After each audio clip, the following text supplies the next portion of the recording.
right. Welcome, everybody. I see a lot of you still connecting.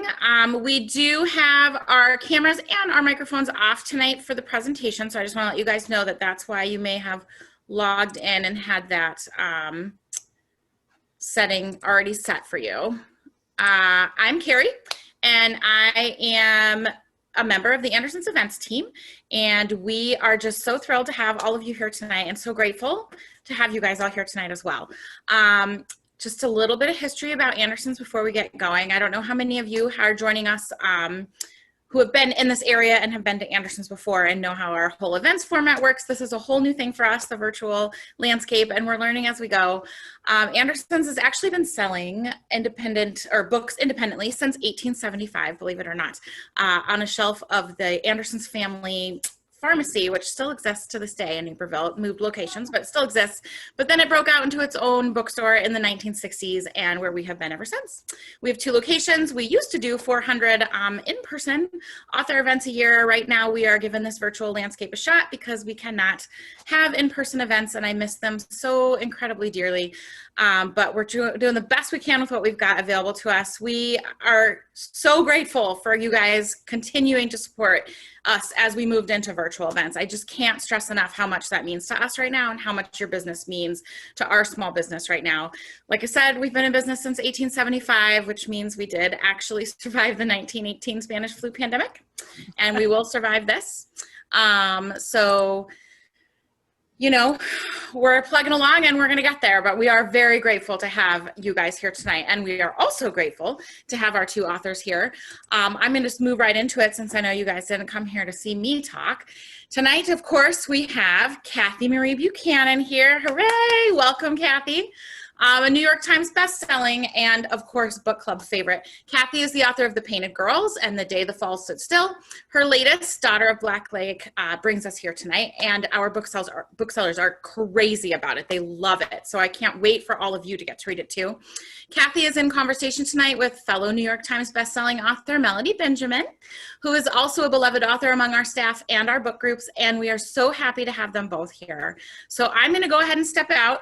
Please keep your cameras and microphones off until we get to the Q&A, or well, for the entire duration of the evening, actually. And you can put any questions you want through the chat, and I will be monitoring that while we are in the presentation, and I will be helping feed those questions to the authors after their presentation is over, after their discussion's over. So go ahead and put those in the chat. I will also be putting a link for where you can order the book if you have not ordered it already through us in the chat as well.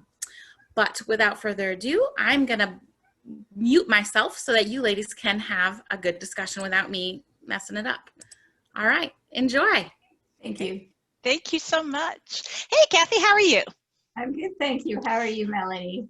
Good. Now you're up in Toronto, Canada right now, right? And staying safe, I hope. Yeah, I am working hard to stay safe. Good. And enjoying the joys of the virtual book tour. Yay! Well, this is my second event, so a little calmer on this one. So hoping to enjoy, yes. Now I'm trying to remember, have we met in real life? We have. I don't think so. We haven't. We have. Okay, that's so we've weird. read each other. We've talked online a lot, but yeah. I don't think we've actually met in real life. And you are part of one of my most embarrassing moments as the author, because you gave me a beautiful endorsement. Was it for Aviator's Wife? Yes. And yes. And I'm sorry, my publisher, they misspelled Cathy's name. I vaguely remember back, this now. yeah, on the back cover, the beautiful blurb, and they misspelled your name. And it was a bookseller, and I can't remember where, that pointed out to me, like on the first leg of my book tour for that. And I just remember, like, oh, I felt so bad. And I emailed my editor right away, and I said, oh my gosh, we have to stop printing. We have to fix this. Well, I'm not permanently scarred because I don't even remember that. So I think I vaguely remember it, but not top of mind. It is a hard thing to ask for those in the business, to ask another author to read your book prior to publication and provide one of those lovely, nice little quotes that you see on the cover. And it's just a very kind of tough, very icky process for most of us anyway. So when you approach someone you admire like that, and they kindly offer to read the book and provide that, and then you spell their name wrong. Oh my gosh, I was mortified. So that was back in 2013 when I read The Painted Girls and loved it very much. So tell me a little bit how, and then you had, your first book was in 2009, correct? Yes. Yeah. Yeah. And that was the one, The Day the Fall Stood Still, correct? Exactly. Yes. Right. Yes. So how did you get to write? What was your journey as an author? How did you come to write your first novel? Okay. So, I mean, a question, probably the number one question I get as a writer is, did I always want to be a writer? And it's a question that I answer with a definitive no. I spent my teenage years disgracing myself in high school English. I was and continue to be one of the world's worst spellers. So in high school, I took as much science and math as I could and really only took the English credits that I needed to graduate. And they were, in fact, my worst marks. When it came time for me to head off to university, one of the criteria that I used for picking my courses was that there was no essay requirement, that is, spelling requirement. And I graduated with a degree in biochemistry without having written a single essay. I went on to do my MBA, my master's in business, but I continued to steer clear of the written word. So I took as much finance as I could. I spent the bulk of my non-writing work life at IBM. At first I was in finance there, and then I was in technical sales. Despite my educational and early work life history, there was in fact lots of indication of my artistic tendencies early on. In high school, I was very involved in classical ballet, and I also sewed and designed pretty much all of my own clothes. So I think in high school, I was feeding my artistic soul through the dance and the sewing. And then while I was working at IBM in a not very artistic job, I was always enrolled in a night school class. So I took painting and drawing and art history and interior design and woodworking. And eventually I hit upon creative writing.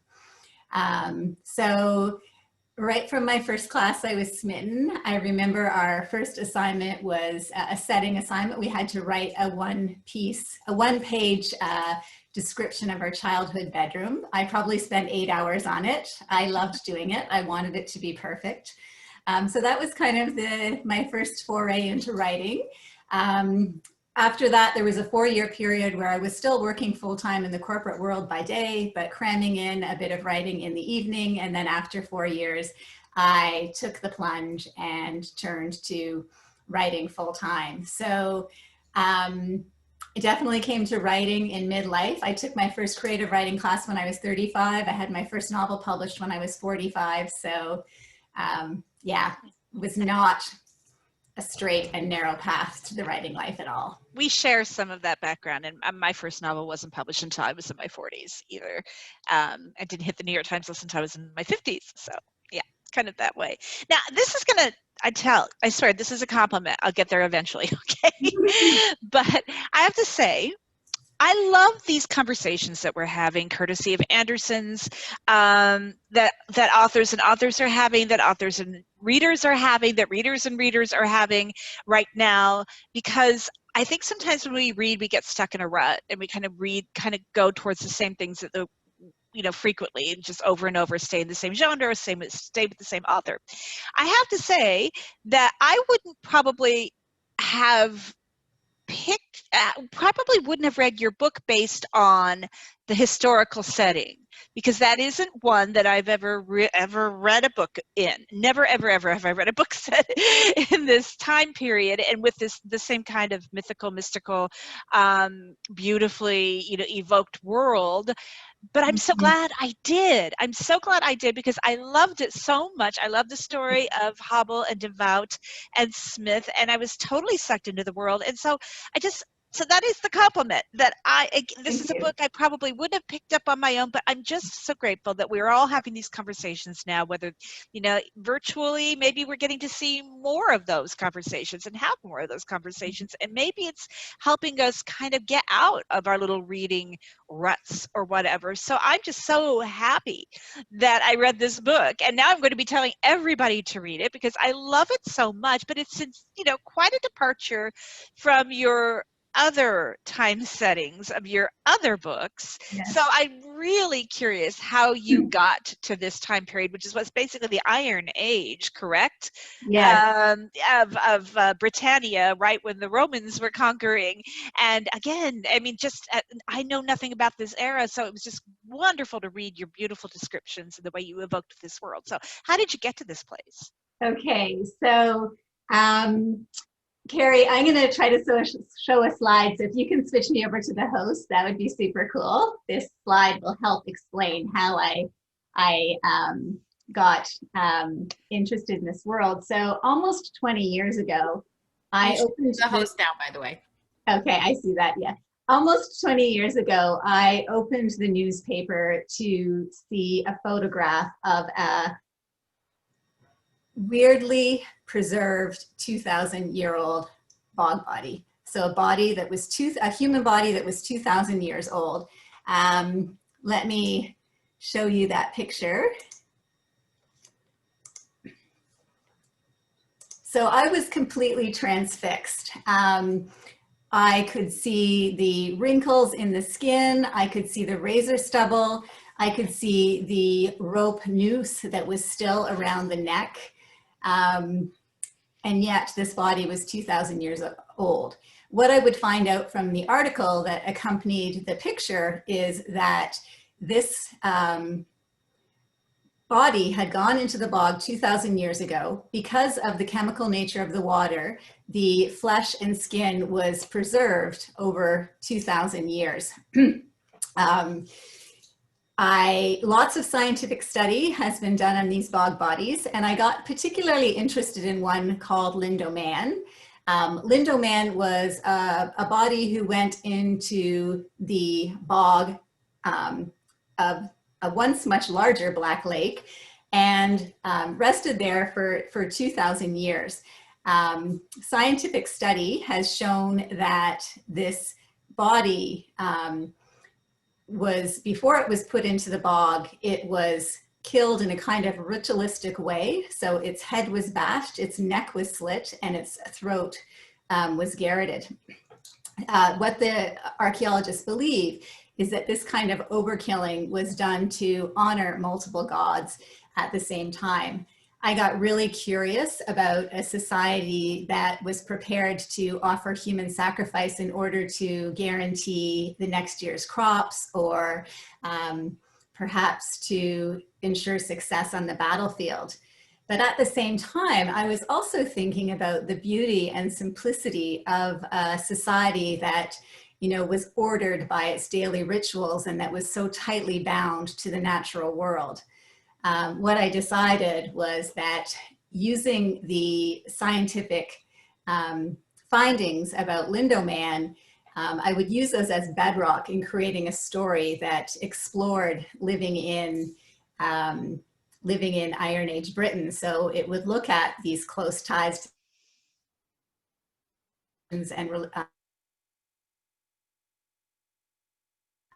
and also, you know, the mercy and the vengeance that the gods could deal as well. So it was the photo of Lindoman that really kind of started it.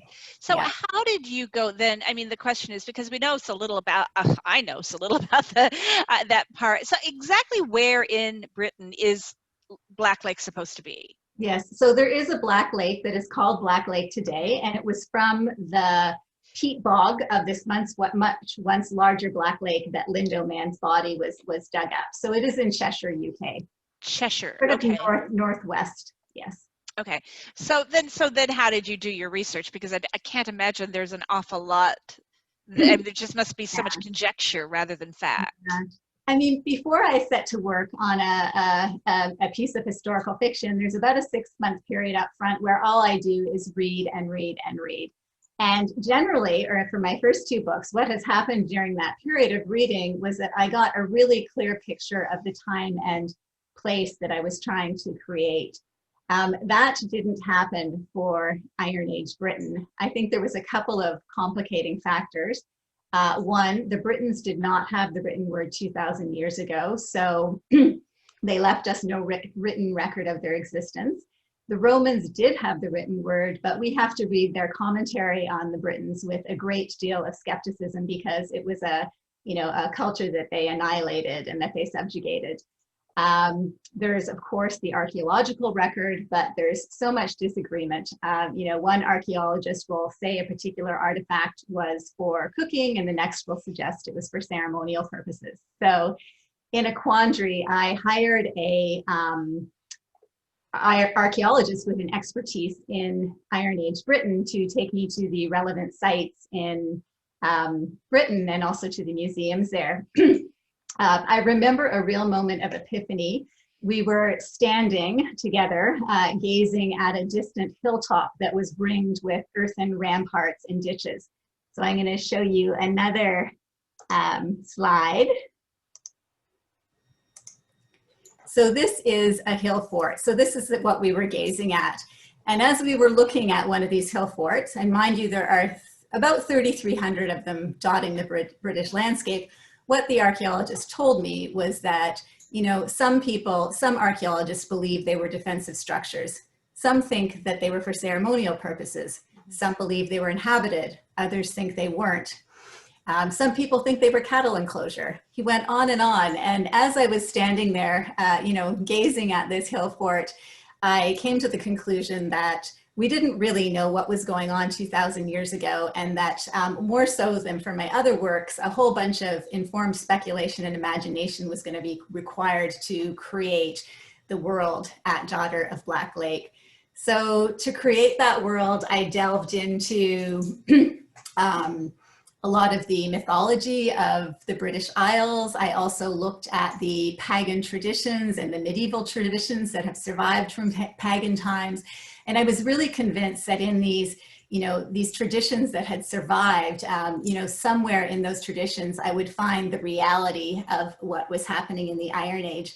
And some of my most joyful moments researching came when I would see an old pagan tradition reflected in one of our modern day practices. So for example, we know from the archaeological record that the pagans, the ancient Britons, threw things that were precious, so, you know, heavily decorated swords and cauldrons into watery places in order to earn the favor of the gods.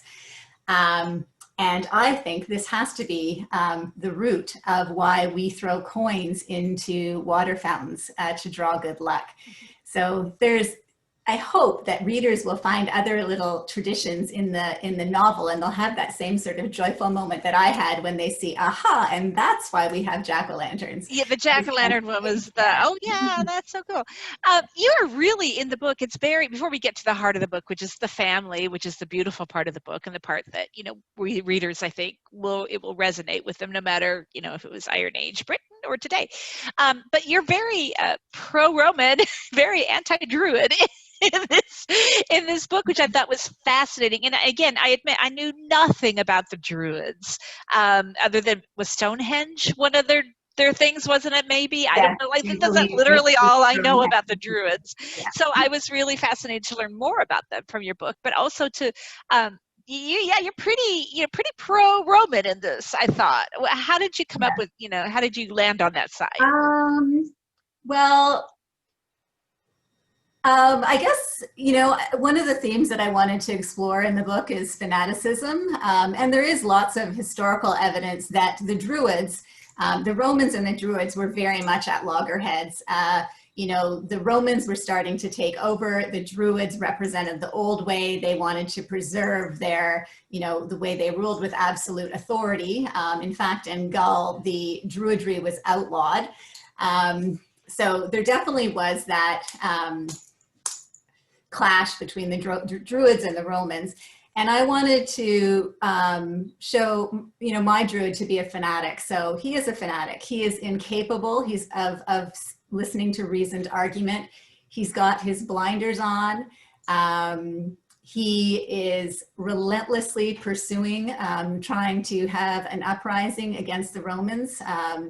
And, you know, this despite the fact that a ragtag group of tribesmen does not stand a chance fighting, you know, the drilled, armored, large Roman army. So in part because I wanted to explore fanaticism, I decided to make my druid a fanatic. And I'm sure there were good druids as well. And there is, in fact, a good druid, the one who comes to Black Lake and prophecies Hobble's, or divines Hobble's birth, is in fact a good druid. So yes, yeah. So let's get to Divine and Hobble and Smith, which I love, you know, that Smith was the blacksmith and Hunter was the hunter, and the carpenter was the carpenter. Of course, we all know that that's how our, you know, my maiden name's Miller, so I'm, you know, I know who my ancestors were, and which, you know, truly is the way it's gone down. So how did you come up with the perspective, which I really loved, was that Hobble's narrative was in first person, and she is the young girl at the heart of the book, and then her mother, Devout, her narrative was in third person. And how did you come to do it that way? Yeah, you know, it's a long story, and I see my editor is online here, so she knows the story well. But initially, the perspectives in the book were different. So right now, the book it goes back and forth between Devout, who is the mother figure, she is the Black Lake community's healer, and Hobble, who is her daughter, who is named Hobble because she walks with a limp. She's also prophetic, so she can see the future. Anyway, initially, the 2 points of view were Devout and her mate, Smith. But we were really having trouble creating tension in the story, and I made the decision to tell the part of the story that Smith had told through Hobble's point of view, so this young girl's point of view. She is in fact the girl who is under threat here, so I think it made sense to present that point of view. Yeah, the tension on every page with her fate kind of in the balance because she is the runt, or one of the runts of the village. That's wonderful, a wonderful drive for the book. Yeah. Thank you. So tell us about, okay, so definitely, because Hobble is a seer, I guess you call her, a prophet, a prophetess in her own land. So how did that come into being? You know, how did you decide to use that, not magical realism really, but just kind of just plain old magic and mysticism in the book? Yeah, okay. So, I mean, Daughter of Black Lake is threaded with mystery and magic. Hobble sees the future. Omens prove true. At one point, you know, a swallowed handful of seeds leads to an astonishing result. So there's definitely lots of magic there. And I think I incorporated magic as much as I did for a couple reasons.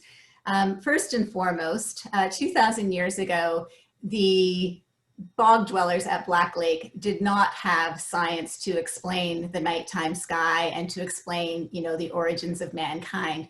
So they would have relied heavily on, you know, mystical explanations for these kinds of things. So first and foremost, I incorporated magic to the extent that I did because magic would have been integral to the way that the bog dwellers lived their lives. Second of all, when you're committing to writing a book, you know that your head is going to be in a particular place for at least, you know, a handful of years. And I think you need it to be a place that you feel that you're going to enjoy. And I was really excited to put my head in a place for a couple of years where mystery and magic was very much a part of the everyday existence. Was that a reaction to what goes on in the world today for you?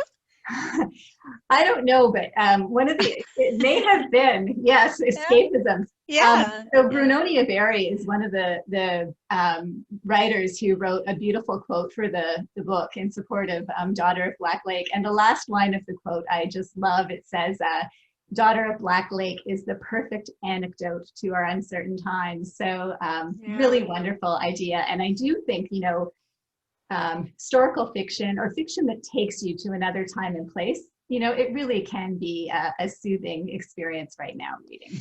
But yet, I mean, I think like you, I always strive to find something the one thing that can be really pertinent to what's going on today, even if it happened, you know, thousands of years ago. Right. And I really loved the fact that, yes, they still had the mysticism and the magical part of their lives, but there was an embracing, I felt, of reason and of science in a way with the coming of the Romans Right. that Yeah. was really intriguing and interesting to me. Yeah. So true to history, at the time that Daughter of Black Lake is set, the Romans had invaded Britain, and they are inching their way westward across across Britannia, drawing ever closer to Black Lake. So this small community has yet to meet the Romans. Some people are clinging to the old ways. Some people do not want to lose their privilege, I suppose.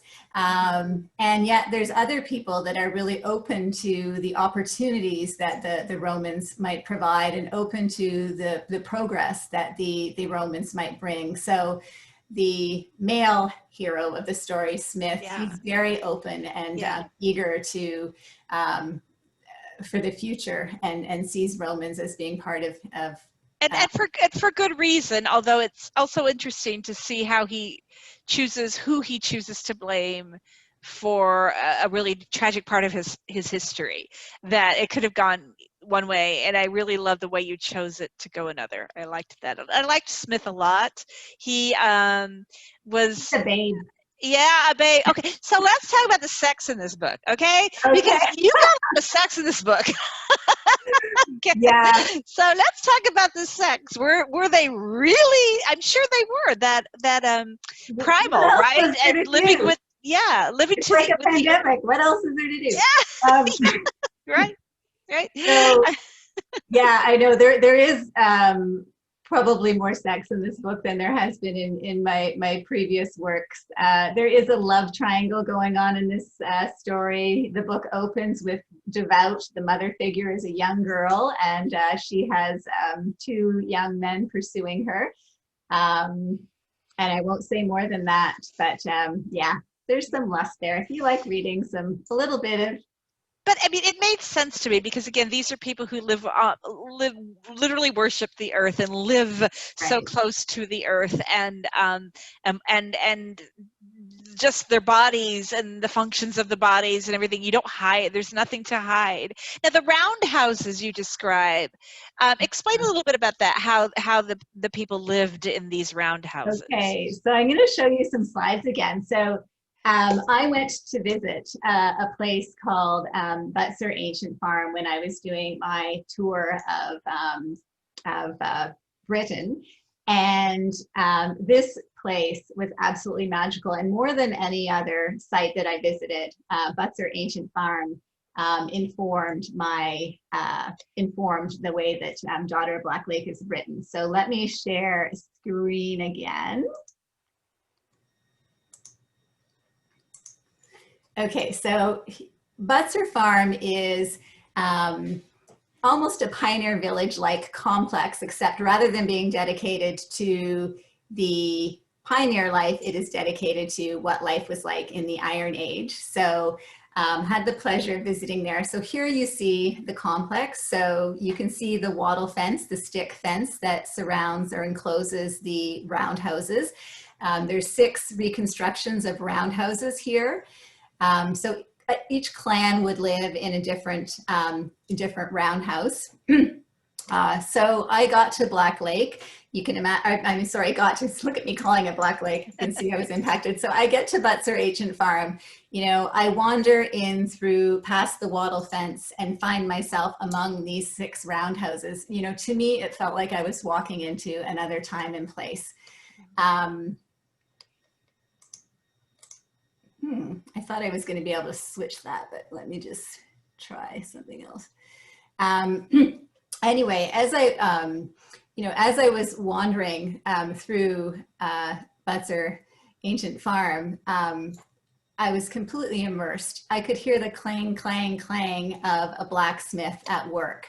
I could smell the wood smoke that was filling the air. I could see, the thick thatch of the roofs.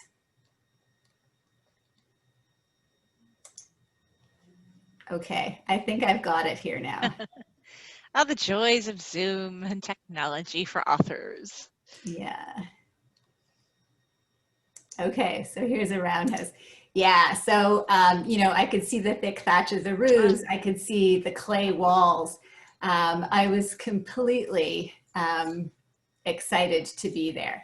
I went into one of the roundhouses, you know, impatiently waited for my eyes to adjust to the very dim light inside. Um, and I could see the Celtic motifs that were painted on the walls. I could see, you know, a kern, one of the stones that they would have used to grind wheat to flour. I could see plant dyed wool hanging on the walls. There was, you know, a bed covered with homespun wool and furs. You know, I spent a day wandering around Butzer Ancient Farm, and while I was there, I felt, you know, completely charmed by the place, and I felt like I could really feel the sort of mystery and magic of this time. So certainly, I think that feeling stayed with me after I left Butzer Ancient Farm, and it definitely became a big part of Daughter of Black Lake. You know, as I looked at this and I looked at the picture, your earlier picture of the green hills, the fortress or whatever that was, I'm struck by how much they resemble our Native American, or like that looked like a hogan to me, which was a southwestern Indian Native American kind of house where they lived. And then if you've ever been, anyone here from Illinois, if you've ever been to Cahokia in southern Illinois, that looked exactly like that, the mountain and the battlements there. It's very interesting how there's so many similarities, and I never really thought that there would be. You know, in both cases, or with any ancient civilization, they're using what they can collect in the world around them. But like, why round? Is that just easier to build? Is it more round equitable? Is magic.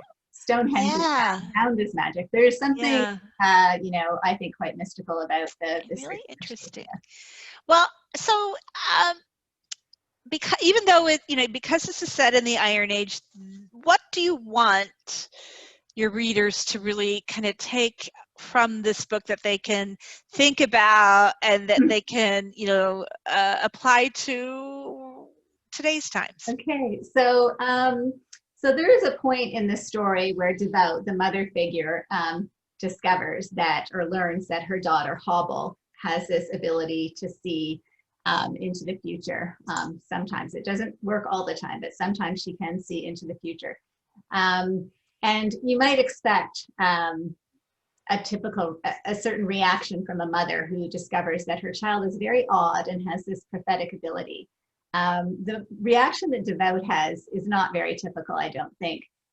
Devout says, in response to discovering that Hobble is prophetic, "It's beautiful. Imagine a world without magic." And then she throws open her arms, baffled by the impossibility. So I hope that as readers read Daughter of Black Lake, they will really embrace the mystery and magic that is threaded through the story. I hope that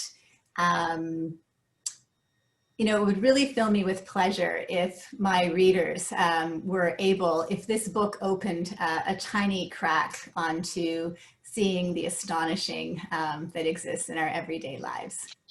It did for me, very much. Again, bravo. I loved the book. I read it in a day. It was just so good. You really created this world so beautifully, down to the most minute details of their everyday lives, and then you created three really beautiful protagonists who I cared very much about. So you did it for me. And what are you working on now?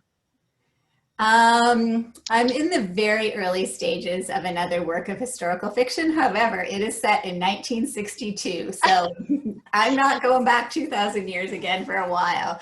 So I'm back to writing first draft, which I have to say is feeling pretty good after having been rewriting for such a long time.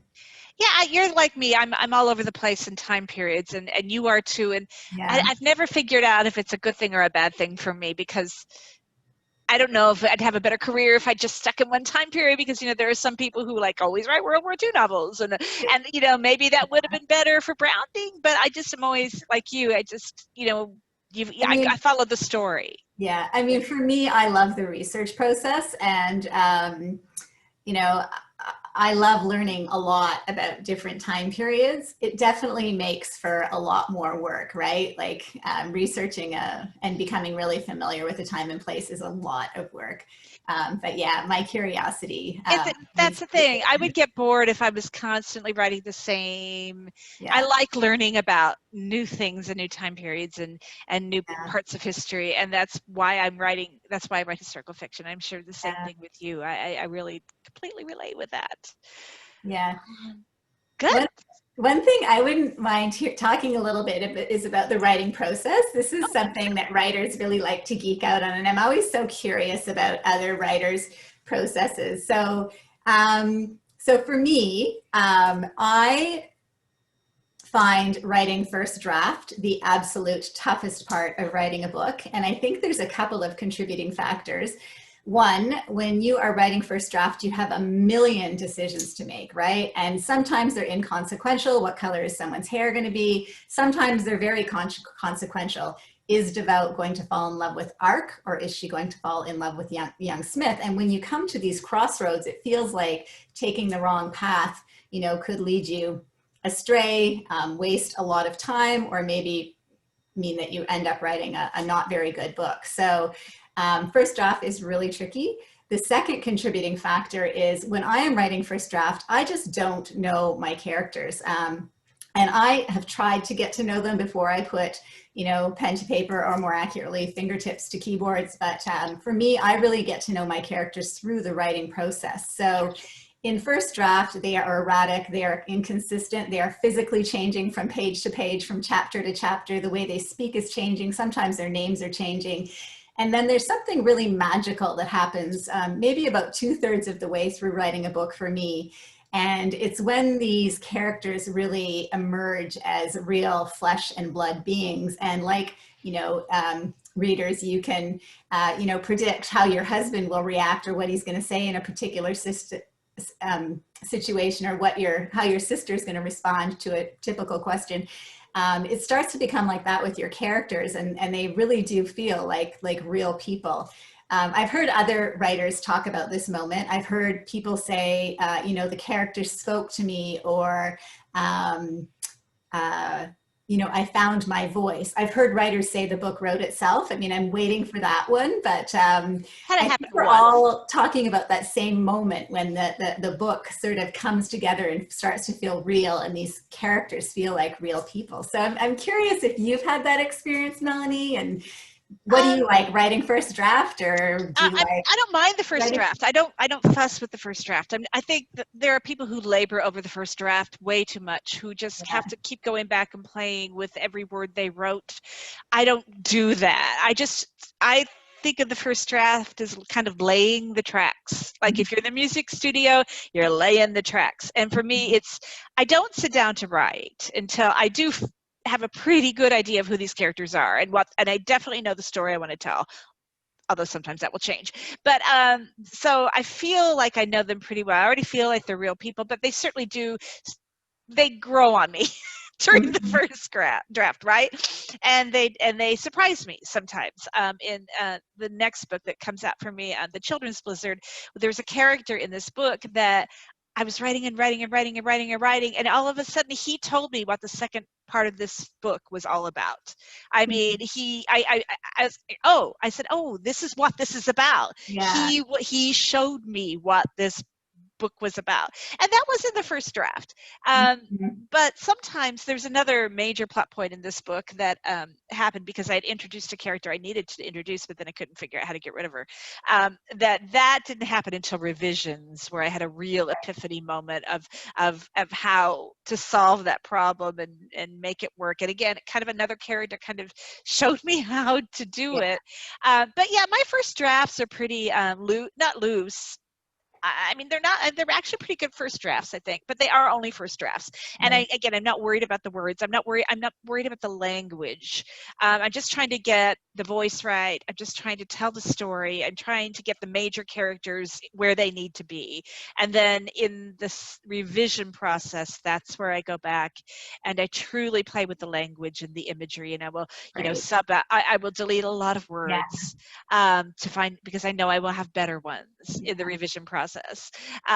So it's somewhat similar. I have wonderful other friends who just, oh my goodness, they can never get that first draft done because they just obsess too much, with every word, and I could never finish a book if I did it that way. Yeah.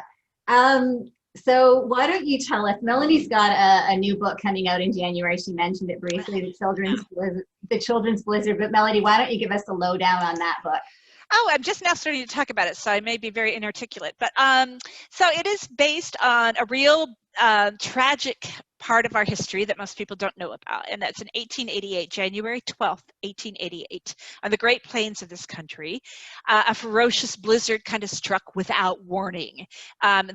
The day began very warm after a very brutal cold spell. So immigrants to this country, the generally northern European immigrants who were settling the Great Plains, Nebraska, the Dakota Territory through the Homestead Act, they all kind of went out for the day after being stuck at home for weeks and weeks.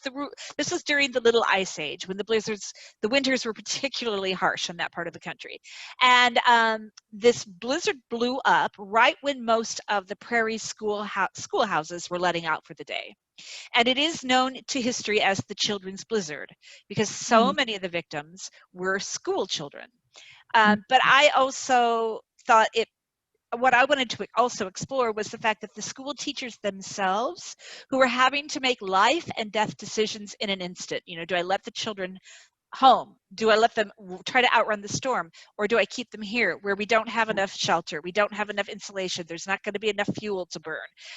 What do I do? These young women were 15, 16 themselves, barely out of the schoolroom, most of them boarding out away from home for the very first time ever. And some of them made the right decision and some of them didn't. And so my story centers around two sisters, Gerda and Raina Olsen, daughters of Norwegian immigrants, who are both school teachers and who make different decisions, and it impacts their lives for the rest of their lives. I also wanted to explore the immigrant experience. It's different then than it is now, and we tend to look at that time period through very rose-colored glasses. I certainly, I loved the Little House on the Prairie books when I was a young girl. This is kind of, that same time period and that same era. But they were lured to this country through fake news. Through men like one of the other characters in my book, Gavin Woodson, who were hired by the government and by the trains to write false news stories talking about Nebraska and South Dakota and North Dakota, describing them as gardens of Eden, beautiful lands of abundance where the weather was just warm and mild all year and anything would grow. And they planted these stories in newspapers in Norway and Germany and Sweden and in the newspapers of the cities of the United States in order to get these bodies to these territories so that the territories could become states, and so that the railroads could turn a profit. Yes. So this is all wrapped up in this story of the Children's Blizzard. Yeah. Okay.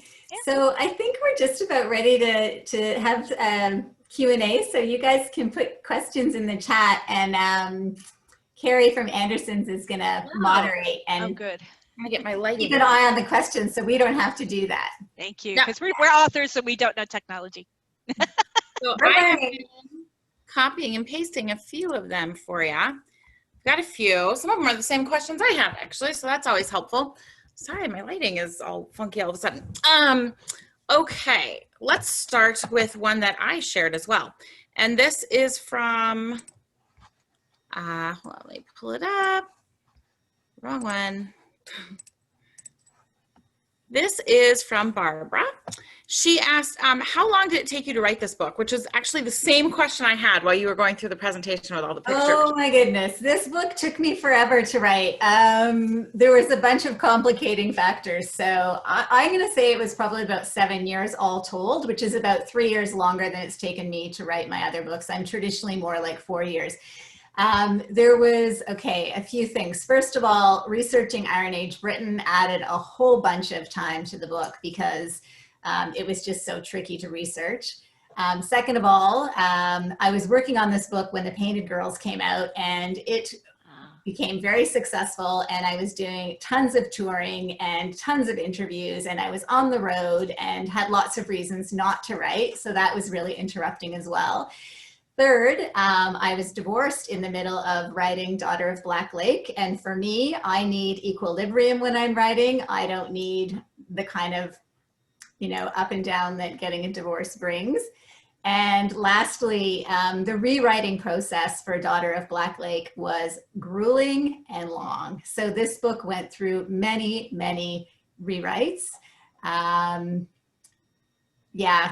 Things, changed dramatically. I feel like probably 25% of the book is what was there in the original, book that I submitted, and 75% of it has changed. So my very capable Allison Fairbrother, who's here online with us, eventually got put on the book and reined it in and helped me figure out how to get it into the shape that it is in now.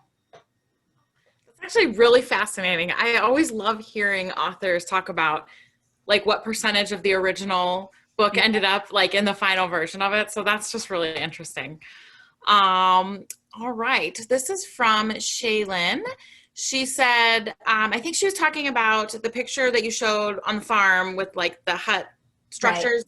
Right. She asked how tall they were. They looked pretty short in the picture. She was trying to get a... I'm going to say they're probably actually, I'm going to say even 30 feet tall. So, the walls are probably 8 feet tall, straight vertical round walls. And then the thatch roof goes up to a peak, and there's actually a hole at the top of the thatch to let the smoke from the wood fire that would be burning in the middle of the roundhouse escape. So yeah, there was rafters inside. Unlike our pioneering homes, or even I would think that I would be hitting my head on the rafters, they were taller than that. Yes. All right. This is from May. And she says, Cathy, what drew you to historical fiction in particular when you decided that you wanted to write books? Well, I think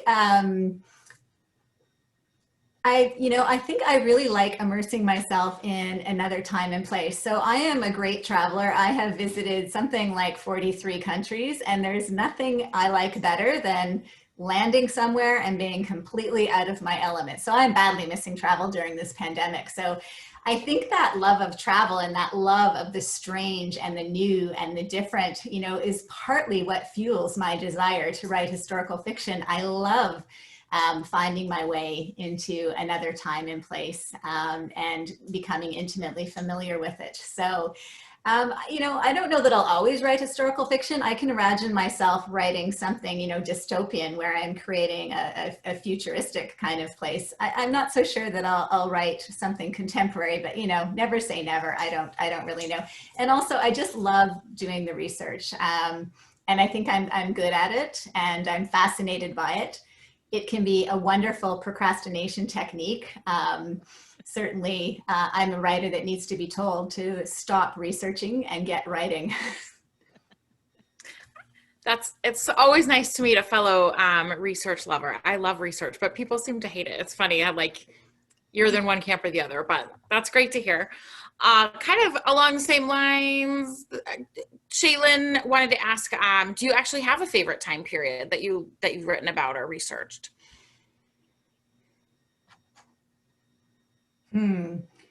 Let's see. So, well, The Day the Fall Stood Still is set during World War I in Niagara Falls, which is my hometown. The Painted Girls is set in 1880s Paris.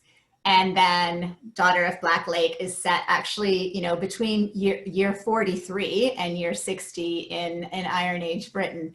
I suppose if I had to live in one of those times or places, I would pick Niagara Falls during the First World War. I mean, Paris in the 1880s would be great, except the people that I was writing about were, you know, poverty-stricken ballet girls. They were not having a good time. They were the downtrodden.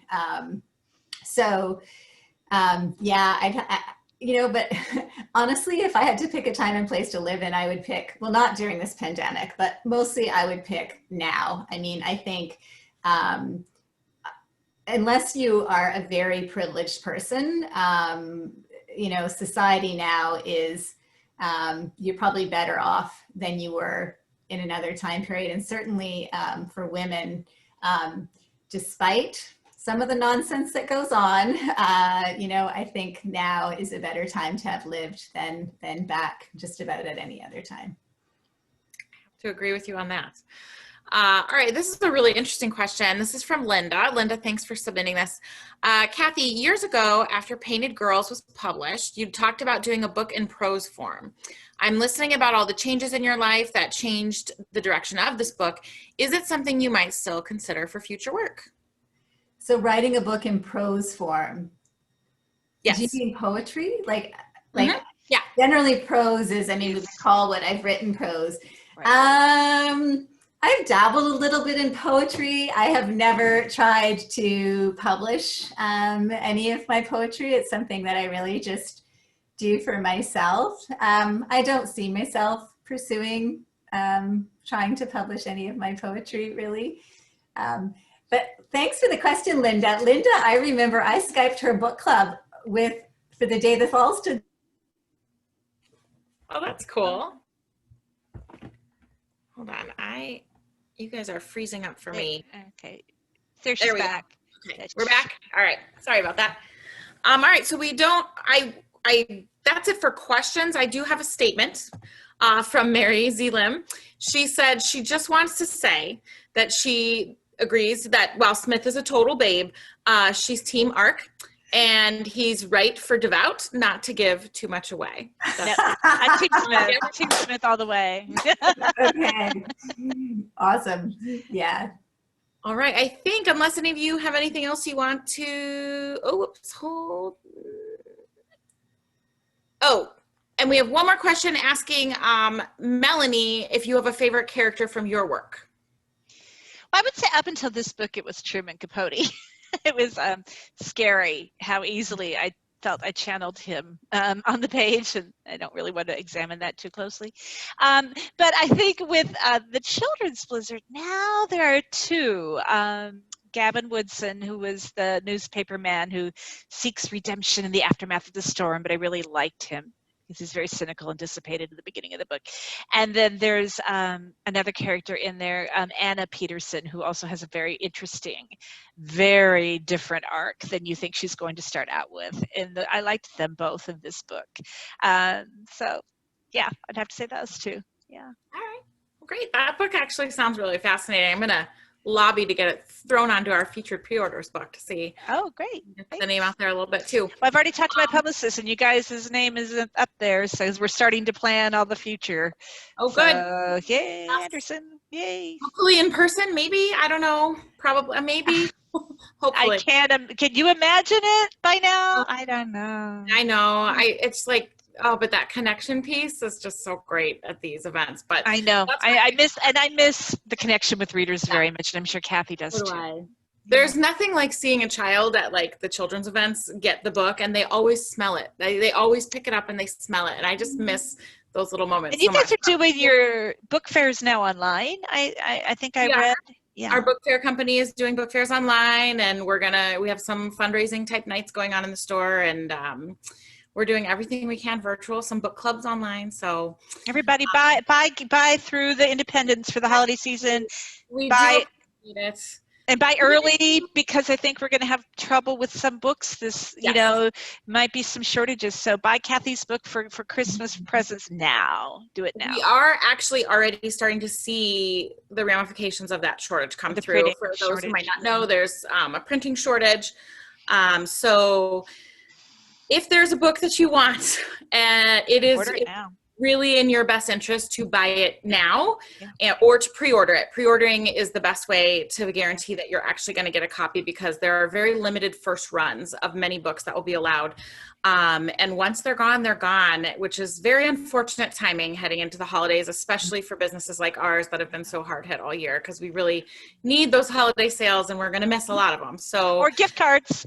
Gift yeah, cards. gift cards, always gift cards. And then what we're saying is, like, you know, if you could just please, if everybody could please try to buy at least one gift through us this season, we just really appreciate it. It really makes a huge difference. It's personal to us. It really is. Every sale is very personal to us right now and very necessary. And I did put a link for this book for Daughter of Black Lake as well in the chat. So I encourage you guys to go ahead and order that through Anderson's. If you are looking to purchase a copy of it, we'd really appreciate it.